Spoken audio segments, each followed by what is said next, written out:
बगैर औपचारिक समझदारी यही है कि आपका जो समझौता हो, आपका जो तालमेल हो भीतर भीतर, वो बगैर औपचारिक रूप से उसका डील किए हुए अनौपचारिक ढंग से मदद कीजिए। तो हमको लगता है कि आप कहिए कुछ भी, लेकिन आपका ये कदम जो है भारतीय जनता पार्टी को मदद करने वाला है। अब ये गलतफहमी में उनको है कि लॉ कूस और हमको जो है उनका विरासत जो है मिलना चाहिए। तो भाई कई बार आप इधर से उधर गए हैं नीतीश कुमार के साथ, कम से कम 2 बार 3 बार तो आपका मतभेद हुआ, अलग रहे। उसके बाद भी नीतीश कुमार को माने कुशवाहा वोट जो है उसका एक हिस्सा, अच्छा खासा हिस्सा उनको मिलता रहा। क्योंकि समता पार्टी जब बनी थी, समता पार्टी का जो अभियान चल रहा था, उस समय हम लोग समता पार्टी में ही थे।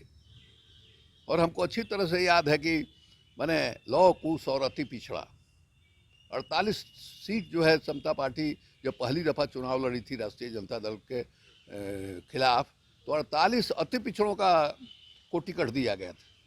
हालांकि उस समय कोई उसका फायदा नहीं मिला, लेकिन बाद में तो उसका फायदा मिला। मैसेज गया अति पिछड़ों के बीच में कि हाँ भाई नीतीश कुमार मैंने हम लोगों की भी खोज खबर लेने वाले हैं, हम लोगों को भी राजनीति में आगे बढ़ाना चाहते हैं, ये उससे मैसेज गया था। तो अब अलग पार्टी बनाया है उपेंद्र कुशवाहा जी ने। अब देखिए कुशवाहा समाज भी तो आखिर सवाल पूछेगा ना भाई।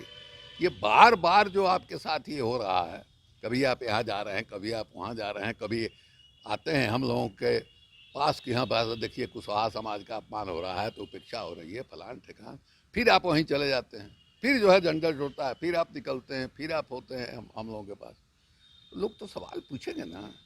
अब देखिए उपेंद्र जी नई पार्टी बनाए हैं, वो उसकी गति क्या होती है, किस दिशा में जाते हैं, उसका क्या प्रभाव पड़ता है। 2024 का लोकसभा का चुनाव है, लेकिन इसमें कहीं कोई संदेह नहीं है कि उनका जो ये कदम है, यह कदम भारतीय जनता पार्टी को मदद पहुंचाने वाला कदम है, इसमें कहीं से कोई संदेह नहीं। अब मान लीजिए आप चुनाव में लड़ते हैं तो आप किसका वोट काटिएगा? जो ही वोट काटिए, कम बैठिए, 100 काटिए, 1000 काटिए, किसका वोट काटिएगा? वो तो महागठबंधन जो है उसी का वोट आप काटिएगा। तो महागठबंधन के वोट को काटिएगा तो लाभ किसको मिलेगा? भारतीय जनता पार्टी को मिलेगा।